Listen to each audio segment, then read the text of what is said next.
ہوگا، مصطفیٰ کے فرامین سے ہوگا، مصطفیٰ کی سیرت کو پڑھیں گے، قرآن کی تعلیم اپنے بچوں کو دلائیں گے، احکام قرآن سیکھیں گے، جنتی زیور بچوں کے ہاتھ میں دیں گے۔ تو میں کہہ یہ رہا تھا، مصطفیٰ نے فرمایا بیٹیوں کے ہاتھ میں قلم دے دینا ایسا ہے جیسا کہ تلوار دے دینا۔ تو میں یہ سمجھتا ہوں آج کے دور میں یہ بڑے بڑے موبائل بیٹیوں کے ہاتھ میں دے دینا یہ ایٹم بم سے کم نہیں ہے۔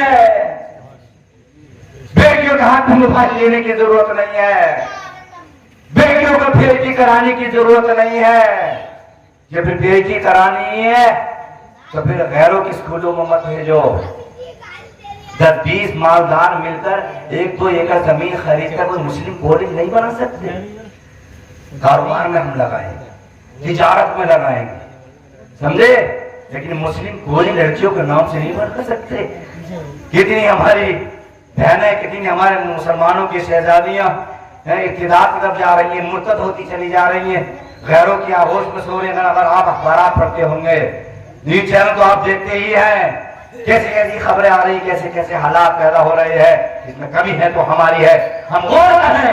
ہماری بیٹی گھر میں ہے تو کس سے بات کر رہی ہے، ہماری بیٹی چھت پر چلی تو کیوں چلی، دروازے پر گئی تو کیوں گئی، ہماری بیٹی مسکرا کر کیوں باتیں کر رہی ہے۔ اس لیے تو شریعت نے پڑھا دیا ہے سگے بھائی کو چھوڑ کر دیگر تمام، چاہے چچا زاد ہو، باؤ زاد ہو، خالہ کا لڑکا ہو، پھوپھی زاد ہو، ماموں کا لڑکا ہو، ان تمام بھائیوں سے شریعت نے پردے کا حکم دیا ہے۔ اور دیور جو ہوتے ہیں وہ یوں کہہ دیتے ہیں بھائی کو تو ہمارا آدھا حصہ ہے، بھائی کو تو حدیث پاک میں اللہ کے رسول نے دیور کو بے بھائی کے لیے موت قرار دیا ہے۔ اپنے گھروں پر کنٹرول کرے، پردے کا ماحول بنائے، تب وہ بزرگیت وہ فیضان ہمیں ملے گا، سمجھے؟ لیکن نہیں کریں گے۔ اپنی بیٹیوں کو ہم دیندار نہیں بنائیں۔ حضرت رابعہ بصریہ خانہ کعبہ کا طواف کرنے کے ارادے سے چلی، خانہ کعبہ کا چکر لگاؤں گی، گھوموں گی۔ جب وہاں پہنچی تو بولے بزرگ آتے ہیں، انہوں نے ہر ایک قدم رکھتے 2 رکعت نفل پڑھتے، پھر قدم رکھتے 2 رکعت نفل پڑھتے، اس طرح سے ہر قدم پر 2 رکعت نفل پڑھتے، اور پڑھتے پڑھتے پھر یہ خانہ کعبہ تک پہنچے۔ جب پہنچے تو دیکھا خانہ کعبہ اپنی جگہ سے غائب ہے، موجود نہیں۔ لیکن حضرت رابعہ رات کی تاریخ میں اٹھ کر 1000 رکعت نوافل پڑھتے تھے، اپنے رب کا ذکر و شکر کرتی تھی، خدا کی حمد و ثنا بیان کرتی تھی۔ حضرت رابعہ جب گھر میں چلے تھے، ارادہ کیا تھا، دل میں یہ بات بسائی تھی کہ مجھے خانہ کعبہ کا طواف ہی نہیں کرنا ہے بلکہ خانہ کعبہ کے مالک کا دیدار کرنا ہے۔ حضرت رابعہ جب پہنچے اور پھر یہ بزرگ جب پہنچے تو خانہ کعبہ کا غائب، سوال کیا خانہ کعبہ کہاں ہے، لوگوں سے پوچھا، جواب ملا خانہ کعبہ حضرت رابعہ کے سواگت میں گیا ہے، حضرت رابعہ کا طواف کرنے گیا ہے۔ جا کے کہا رابعہ تو نے یہ کیسا ہنگامہ کر رکھا ہے، یہ تو نے کیسا شور و چکر بچا رکھا ہے کہ خانہ کعبہ کو تو نے بلا لیا ہے کہ خانہ کعبہ تیرا چکر لگائے گا، تیرا طواف کرے گا۔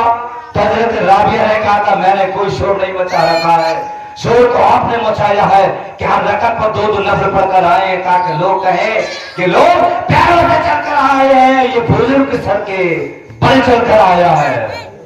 تو حضرت رابعہ نے کہا تھا آپ کی نیت یہ تھی کہ میں خانہ کعبہ کا طواف کروں گا، میری گھر سے نیت یہ تھی میں خانہ کعبہ کے مالک کا دیدار کروں، لیکن جب تم پہنچے تو خانہ کعبہ کا بھی دیدار نہ کر سکے، خانہ کعبہ کا بھی چکر نہ لگا سکے، اور میں خانہ کعبہ کا بھی چکر لگایا اور خانہ کعبہ نے میرا طواف کیا اور میں نے خانہ کعبہ کے مالک کا دیدار بھی کر لیا۔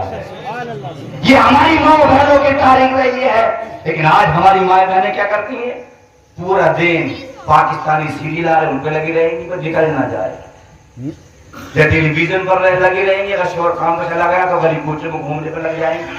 ہمارے پہاڑ گنج کا تو اتنا گندا ماحول ہے، اس میٹر کو لے کر کے کوئی گلی ایسی نہیں ہوگی کہ 2-4-6 عورتیں گلیوں میں گھومتی نہیں ملے، بہت بے غیرتی اور بے شرمی کی بات ہے یہ۔ الحمدللہ میں جس گلی میں رہتا ہوں اس گلی کے تو بہت عجیب حالات تھے، بڑے عجیب کھانے، کچھ کنٹرول تو ہوا ہے لیکن ابھی جس طرح سے کنٹرول ہونا چاہیے وہ نہیں ہو پایا۔ وجہ ہے مستقل رہنا نہیں ہوتا، بھاگنا دوڑنا ہوتا ہے۔ جب گلی کے کونے پر پہنچتا ہوں نا